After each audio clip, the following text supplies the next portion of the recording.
सुखाची विरून गेली दुःखाच्या लागती झळा जगास परक्या कशा दाखवू हृदयीच्या लागल्या कळा सोबती सना कुणीच उरल आता हक्काच नकळत जडल दुःखाशी नात रक्ताच हे नात रक्ताच हे नात रक्ताच हे नात रक्ताच.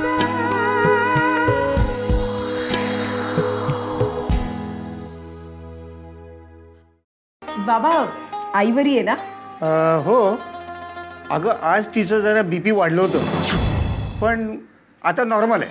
उद्या सकाळी तुझ्याबरोबर नाही येता येणार रिपोर्ट आणायला. अमेय त्यासाठी इतकं गिल्टी फील करायची काय गरज आहे? मी प्रियंकाला बरोबर घेऊन जाईन. उद्या तू माझ्याबरोबर हॉस्पिटलला येणार आहेस. ओके? पण एका अटीवर आपल्याला पार्टी पाहिजे. आज आई जास्तच बोलली. म्हणजे असं काय बोलली ती?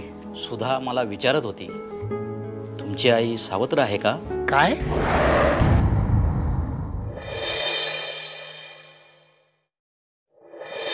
ही कशी माझी सावत्र बहीण असू शकते?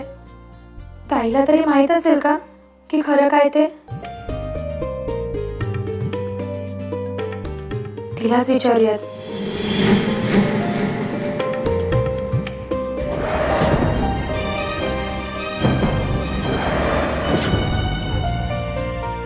नको, तिलाही जर माहित नसेल तर तिला किती वाईट वाटेल. पण तिला जर माहित असेल तर तिने सुद्धा माझ्यापासून लपवलं असेल कदाचित. हे शक्य नाही. ताई कुठलीही गोष्ट माझ्यापासून लपवून ठेवूच शकत नाही. तिच्या आयुष्यातलं प्रत्येक सिक्रेट तिने सर्वात पहिले माझ्याशी शेअर केलंय. अगदी तिच्या पहिल्या प्रेम प्रकरणापासून. ताई आईची सख्खी मुलगी नाही आणि तिला एवढं श्रीमंत सासर मिळालंय म्हणून ती एवढी चिडचिडी झालीये. साहजिकच मी तिची सख्खी मुलगी असल्याने मलाही असंच किंवा यापेक्षा श्रीमंत घर मिळावं अशी तिची इच्छा असावी. पण तिने सुद्धा ताई बाबतीत सख्खा आणि सावत्र असा भेदभाव कधीच केला नाही. आई तिचा मोठेपणाच आहे. तरी एक गोष्ट खटकतेच. ताईचं लग्न झाल्यानंतर मी, बाबा, दादा, वहिनी कधी ना कधी तिला भेटून आलो. पण आई मात्र प्रत्येक वेळेला बीपीचं निमित्त पुढे करून ताईकडे जाण्याचं टाळत आली आहे. आणि महत्वाचं म्हणजे आईला बीपीचा त्रास हा मात्र ताईच्या लग्नानंतरच सुरू झालाय. अगं नेहा जेवण गार होतंय. जेवण घे बघू, नंतर अभ्यास कर. हो वहिनी, आलेच मी.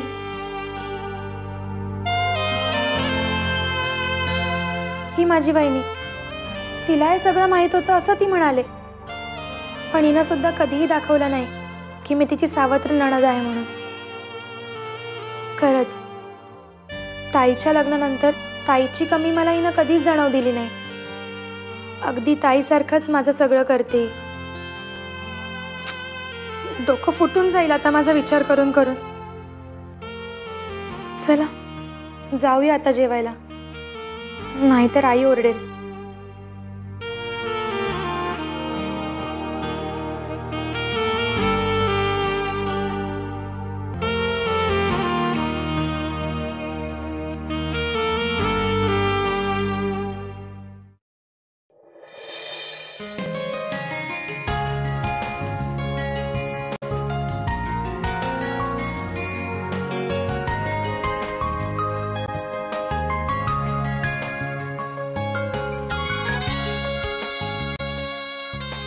अगं गंगू, अश्विनीसाठी ज्यूस झाला की नाही? या बया विसरलेच, आता बनवून आणते. अगं अशी कशी का तू वेंदळी? तुला मी अर्ध्या तासापूर्वी ज्यूस बनवायला सांगितला होता ना. वय अमेय आणि अशू आता कुठल्याही क्षणी येतील. बरोबर आहे तुमचं बाईसाहेब.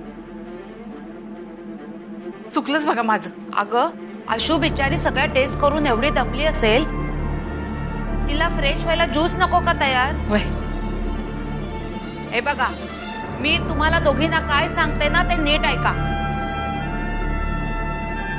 मला आशूचे सगळे डोहाळे पुरवायचे. काय? वय तिला काहीही कमी पडता कामा नाहीये.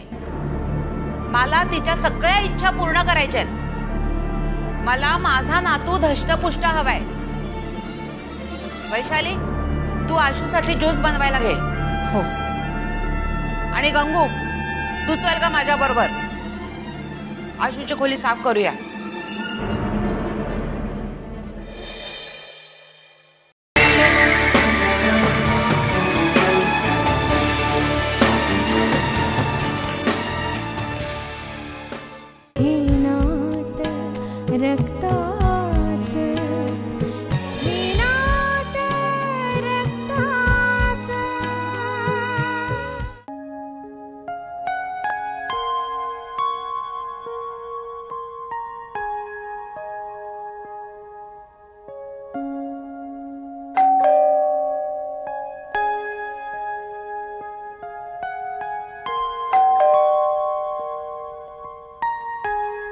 गंगू मावशी.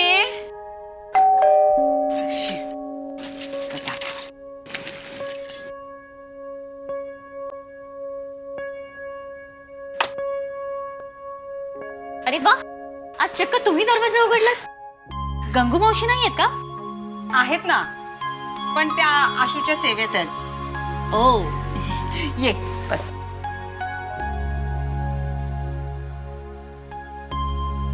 आशूला चक्क VIP स्टेटस मिळतायत म्हणजे. अगं VIP नाही, VVIP म्हण. घरातले सगळे तिच्या दिमतीला असतात हल्ली. म्हणजे आता तुमच्यावर बरीच जबाबदारी पडणार. तशा तुम्ही घरातल्या मोठ्या, मग आशूला काय हवं नको ते बघणं, तिची काळजी घेणं, आणि तुम्ही घरातल्या मोठ्या काकी होणार, हो की नाही? खरंय तुझं. घरात हल्ली सगळं मलाच बघावं लागतं. आईंना वयामुळे झेपत नाही, आणि गंगू मावशींची 4 दिवसाची महिन्यातली रजा तर ठरलेलीच आहे. तेव्हा मीच तर करते सगळं त्यांचं. आता आशूची जबाबदारी, त्यात तिचे डोहाळे पुरवणं, तिची हौसमौस, हे सगळं मलाच बघावं लागणार नाही का? बाप रे, म्हणजे तुम्ही एकट्या एवढं सगळं पाहता? खरोखर कसरतच आहे बुवा तुमची. म्हणजे तशी गंगू असते म्हणा, पण तिच्यावर देखरेख करावीच लागते ना. हा, अगदी स्वयंपाक मी नाही केला तरी तो कसा होतोय हे तर पाहावंच लागतं ना. घरात सगळ्यांना चवीचा स्वयंपाक लागतो. पण गंगू मावशी तर बरीच वर्ष आहेत ना तुमच्याकडे? हो तर, अगदी म्हणजे माझ्या लग्नाच्या अगोदर पासून असेल. नाही म्हणजे काय, अमेच्या बालपणापासून आहेत त्या. ते जाऊ दे ग. पण आज काय फिरायला जायचा बेत दिसतोय. फिरायला नाही काही जाणार आहे, मग आशूच्या आईकडे जाणार आहे. मग रिपोर्ट्स आणायचे लॅब मधून तिचे, आणि मग मिळालाच वेळ तर मग फिरून येऊ. वा, मज्जा आहे बाबा आशूची. रोज अमे बरोबर फिरायचं, आणि आज तो नाही तर तू आहेसच.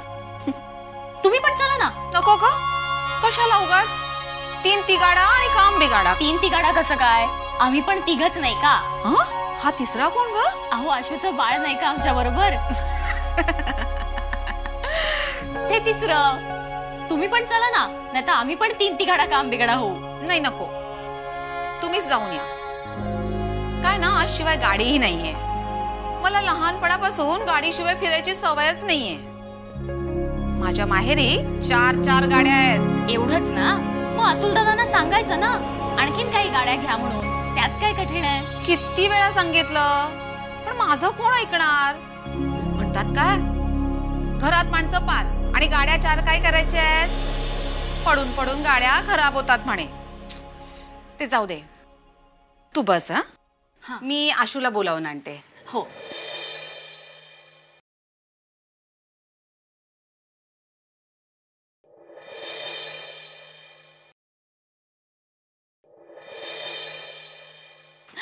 आशू, अगं पिया, हळू हळू.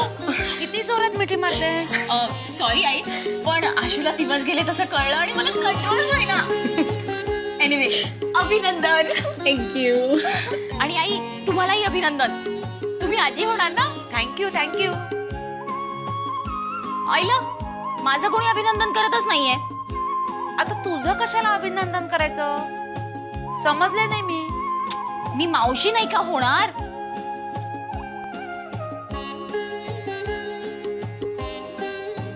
मग मावशीबाई आपण निघूया का? हो, मी त्याच्यासाठीच नाही का आले. चल. सावकाश जाग. काही घाई गडबड करू नका. ठीक आहे आई, मी येताना जरा आईला भेटून येईन. आईची तब्येत जरा खराब आहे असं कळलं. ठीक आहे, पण प्रियांकाही असेल ना तुझ्या बरोबर? हो. म्हणजे काय आई? आता माझी door to door delivery service असणार आहे. म्हणजे ग? म्हणजे आशूला मी इकडून तुमच्या घरून घेऊन जाणार आणि इकडेच आणून सुखरूप सोडणार.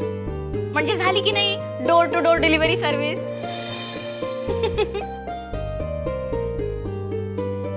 देव तुझं भलं करो ग मुली. आई, मी हे माझ्या भल्यासाठी नाही तर एका मावशीचं कर्तव्य पार पाडते. पण मावशीबाईंचं कर्तव्य पार पडताना जरा आशूची पण काळजी घ्या. तुम्हाला पटापटा जिन्या चढायची सवय. तुम्ही काही लिफ्टनी जात नाही, पण आता तसं नका करू.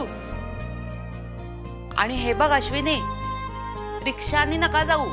अगं रस्त्यात किती खड्डे असतात, त्यापेक्षा तुम्ही सरळ टॅक्सी करा. आणि हे बघ, बाहेरचं काही खायचं नाही बरं का? नाही खाणार बाहेरचं आम्ही. बरं मग आम्ही येऊ आई? हो, नीट ये पण. नीट काळजी घे बरं का? हो हो. चला येते. सावकाश जाग. आई. ए आई. आई अगं काय झालं ग? असं कसं अचानक बीपी वाढलं तुझं? अगं तू कशाला काळजी करतेस? काही नाही होत मला. नातवाचं किंवा नातीचं तोंड पाहिल्याशिवाय काही जाणार नाही मी. आई असं का बोलतेस ग? हा अगं तुझं बीपी आता कंट्रोलमध्ये होईल. हो ना, माझी बात काळजी करू नकोस माझी. मला खूप खूप जगायचंय. हो, तुला जगायचं, आमच्यासाठी जगायचंय. असं काहीतरी वावगं बोलू नकोस. हो ना? मग आता तू फक्त तुझ्या बाळाची काळजी कर. ह्या वेळेला तुला तुझ्या बाळाची काळजी करायला पाहिजे, नाहीतर त्याच्यावर वाईट परिणाम होणार. कळलं ना? मी घेईन माझी काळजी, पण तू अजिबात दगदग करू नकोस. हा नाही, तुला डॉक्टरने विश्रांती घ्यायला सांगितली आहे ना, मग पूर्ण विश्रांती घ्यायची. अजिबात काम नाही करायचा. वहिनी, आईला अजिबात काम करून देऊ नकोस. हा तुम्ही निश्चिंत राहा, आम्ही आहोत ना. तुम्ही फक्त आपल्या तब्येतीला जपा. काही लागलं सवरलं तर मला सांगा. हो हो. ताई, प्रियांका तुला बोलावतीये. अगं तुला रिपोर्ट आणायला जायचं होतं ना, ती लॅब बंद होईल असं म्हणतीये.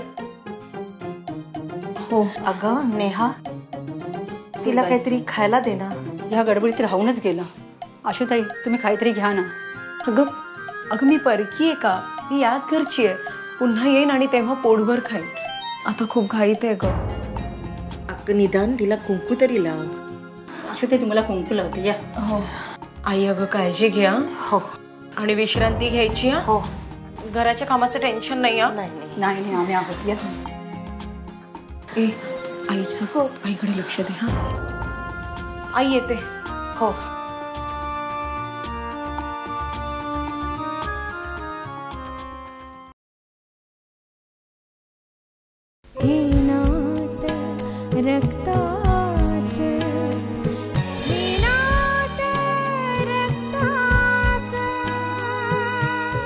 आणि बरं झालं माहितीये का, वेळेत नाव विचारलं. सोपा. चल. मी इथे. मी इथे. Priyanka,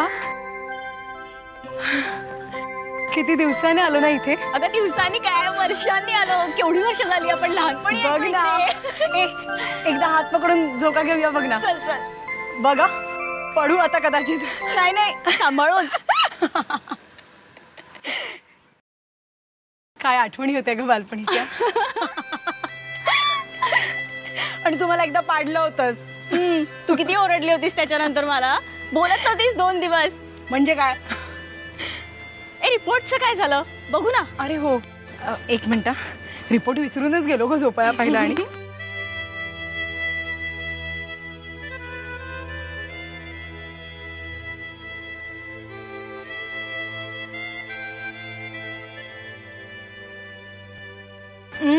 haemoglobin normal. Very good. Good girl. हा रिपोर्ट सुद्धा नॉर्मल आहे. शुगर पण नॉर्मल. अरे वा म्हणजे तू आता गोड खाऊ शकते. तुझं बाळ पण खूप गोडगोड होणार. आशू ए आशू काय झालं. अगं गप्प का बसलीस अशी एकदम. आशू आशू काय झालं. ए आशू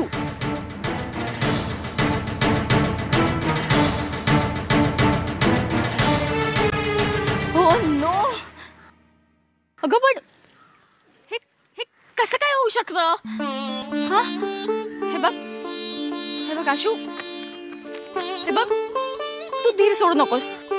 तू काही काळजी करू नकोस. हे बघ हा चुकीचा रिपोर्ट असू शकतो. अगं किंवा दुसऱ्या कोणाचं तरी नाव या रिपोर्ट वरती लिहिलेलं असेल.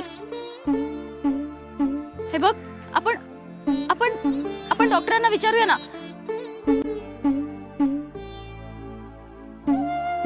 तू HIV पॉझिटिव्ह कशी होऊ शकतेस. हे बघ आपण परत तुझी ब्लड टेस्ट करूयात. हा हे बघ आपण डॉक्टरांना जाऊन भेटूयात. हा हे बघ तू धीर धर. तू HIV पॉझिटिव्ह असू शकत नाहीस आशू. हा आपण त्यांच्याकडे जाऊयात. त्यांना विचारूयात. तेच काय ते मार्ग सांगतील की नाही. हा ऐक ना माझं.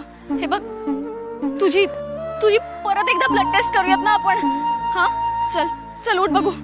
चल उठ उठ उठ उठ ना माझं. ऐक ना. चल चल आपण जाऊया. चल चल चल. नाही आशू नाही. चल चल चल आपण जाऊया. चल.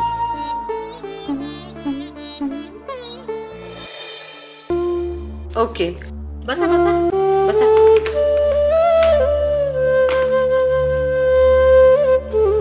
काय ग नर्वस का दिसतेस.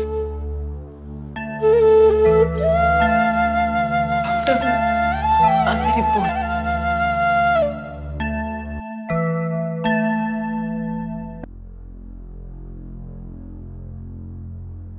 Good good no problem.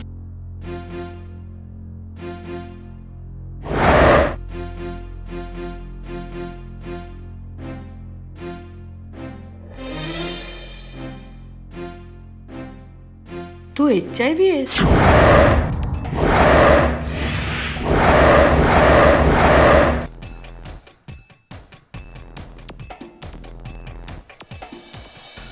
Doctor मी HIV कसं शक्य आहे.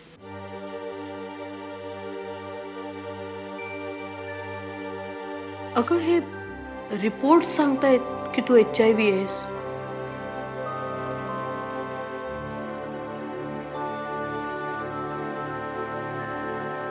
डॉक्टर हे रिपोर्ट चुकीचे नाही का हो असू शकत. नाही एवढा हलगर्जीपणा आमच्याकडून होत नाही. तुम्ही यांच्या. मी प्रियंका. आशूची मैत्रीण. आम्ही लहानपणापासून एकत्र आहोत. एकत्र शाळेत खेळलोय, अभ्यास केलाय, कॉलेजमध्ये शिकलोय, आता ऑफिसमध्ये सुद्धा असतो. मला नाही आठवत कधी आशूने चुकीचं पाऊल उचललं असेल. मग आशूला HIV कसं डॉक्टर? हे बघा, लोकांच्या या भ्रामक कल्पना आहेत की HIV हा फक्त शारीरिक संबंधातूनच होतो. काही अंश हे बरोबरही आहे, पण HIV होण्याची बरीच लक्षणं आहेत, बरीच कारणं आहेत. समजा तुला एखादी जखम झाली असेल हाताला आणि त्याच जागेवर नेमकं त्याच स्पॉटला एखादी HIV बाधित माणसाचं रक्त तिकडे लागलं तर HIV होऊ शकतो. किंवा सॉरी टू से यू, तुझा नवरा तो HIV बाधित असू शकतो.